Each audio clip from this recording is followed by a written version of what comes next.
Hello friends, senior juniors, how are you? Hope you are doing well. আপোনালোকক hope you are doing well ক'বলৈ ভাষাই নাই আজি। ঘটনাটো কেনেকৈ ঘটি গ'ল এয়া দেখিছে, এজাক যেন ধুমুহা পাৰ হৈ গৈছে এই স্থলীৰ মাজেৰে। ধুমুহাজাকৰ উৎস বিচাৰি পোৱা নাই এতিয়া মানুহে। ধুমুহাৰ নায়কজনক বিচাৰি যেন এই ৰাতি মাজনিশাৰ হাবাথুৰি খাইছে মানুহে। অৰঙে দৰঙে ফ্লাড লাইটৰ পোহৰত ইজনে সিজনৰ মুখলৈ চাইছে মাথো চাইছে। সমবেত ৰাইজৰ মুখত এটাই মাথো গীতৰ গুণগুণনি, ধুমুহাৰ সতে বহু যুগৰে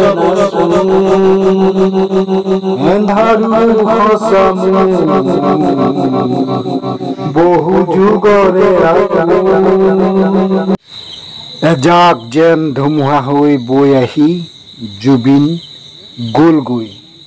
সমগ্ৰ ৰাজ্যখনৰ হাৰ্টথ্ৰব হিচাপে লিজেণ্ডাৰী এটা ফিগাৰ হৈ জুবিন অসমৰ আকাশে বতাহে গছে বিৰিষে চিৰদিন চিৰকাললৈ জীয়াই থকাৰ প্ৰতিশ্ৰুতি লৈ আমাৰ মাজৰ পৰা গ'লগৈ। কিন্তু এই মহানায়ক, এই শিল্পীজনৰ আজি অনুপস্থিতিত মানুহে তেওঁৰ সমাধি ক্ষেত্ৰতেই যেন বিচাৰি গৈছে ধ্বংসাৱশেষৰ পৰা কিবা যেন নতুন এটা বস্তু আৱিষ্কাৰ কৰিব পৰাৰ আশাত। ৰাতিৰ ভিতৰতে লাচিতে গড় সজাৰ দৰে চৰকাৰ প্ৰশাসনেও জুবিনৰ সমাধি ক্ষেত্ৰ সোণাপুৰৰ পাহাৰৰ পাদদেশত গছ বিৰিখৰ মাজত এই ঠাইখন নেশ্যনেল হাইৱেৰ কাষতে ৰাতিৰ ভিতৰতে তৈয়াৰ কৰি পেলালে। Thanks for that job. আৰু সেয়ে মানুহে জুবিনৰ অন্ত্যেষ্টিক্ৰিয়াৰ দিনাখন সমবেত হ'ব নোৱাৰাৰ আক্ষেপত তাৰ পিছদিনা এই সমাধি ক্ষেত্ৰখনত বীৰ দি বাট নোপোৱা কৰি আছে। আইসকল বাপসকলে অখণ্ডভাৱে হৰিনাম গুণানুকীৰ্তন কৰি আছে।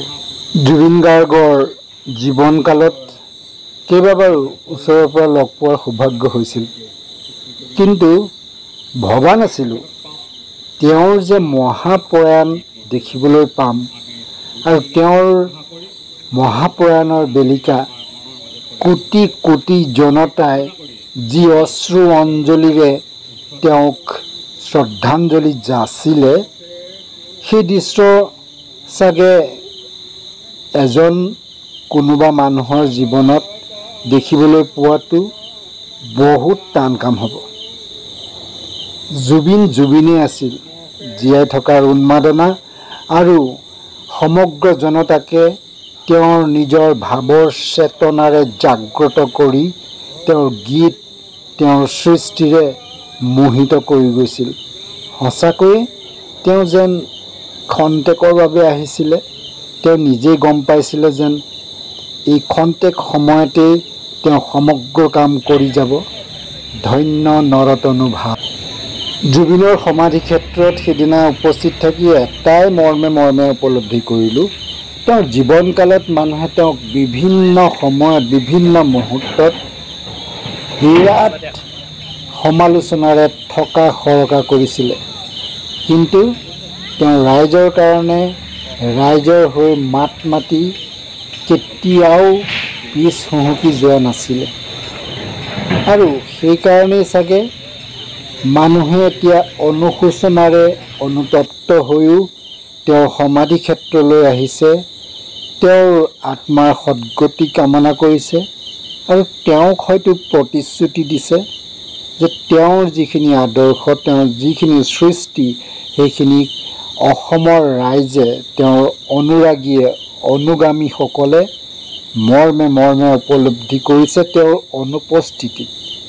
আৰু তেওঁৰ আধৰুৱা কাম, তেওঁ দেখুৱাই যোৱা পথৰ পথিক হৈ হয়তো জুবিন অনুৰাগীয়ে তেওঁৰ প্ৰতি থকা শ্ৰদ্ধা আৰু কৃতজ্ঞতা জ্ঞাপন কৰিছে এইদৰে।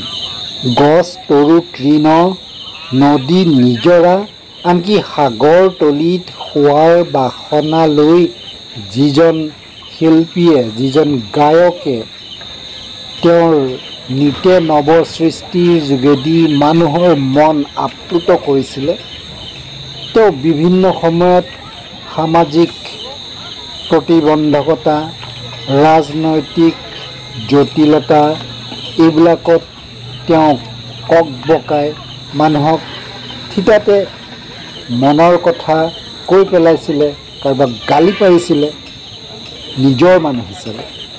কিন্তু সেইজন জুবিনক আমি হয়তো অসমবাসীয়ে যিমানখিনি জীৱিত কালত দিব লাগিছিলে তেওঁৰ আদৰ্শ, তেওঁৰ আবেগ, তেওঁৰ উপদেশ, তেওঁৰ কৰ্মৰাজিৰ মাজেদি প্ৰতিভাত কৰিব বিচাৰে। দিনবোৰ আমি ঘূৰাই আনিব পাৰিমনে?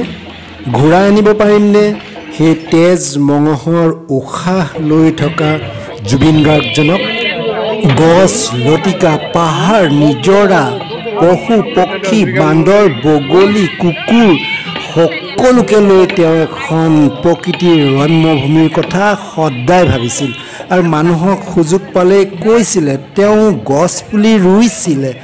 বাৰিষা দিনত মুখত চুবাই থকা ফলৰ গুটি তেওঁ লৈ গৈছিলে হাতৰ পৰা, গাড়ীৰ খিৰিকীৰে ছটিয়াই দিছিলে ৰাষ্ট্ৰীয় ঘাইপথৰ কাষত। কোনোবা 10টাৰ ভিতৰত এজোপা হ'লেওতো গছ হৈ উঠিব। সেইজন জুবিন আজি ৰাষ্ট্ৰীয় ঘাইপথৰ কাষত সোণাপুৰৰ সেই প্ৰকৃতিৰ মাজতেই যেন জিৰণি লৈছে। যোৰাবাটৰ পাহাৰ নামিয়েই সোণাপুৰৰ পাদদেশত মায়াবিনী ৰাতিৰ বুকুত নিজানৰ গান লিখি লিখি তেওঁ প্ৰতিটো ক্ষণেই আমাক যেন সোঁৱৰাব। জয় জুবিন, জয় জুবিনৰ সৃষ্টিৰাজি, জয় জুবিনৰ গ্ৰেট পাৰ্চনেলিটি। জুবিনৰ যুক্তিবোৰ, জুবিনৰ উক্তিবোৰ বাৰে বাৰে পাগলিয়াইছে আজি অসমৰ অনুৰাগীসকলে। তেওঁ কোৱা মতে তেওঁৰ কোনো ধৰ্ম নাই, জাতি নাই। Yes, there is no one greater than human being. You were correct.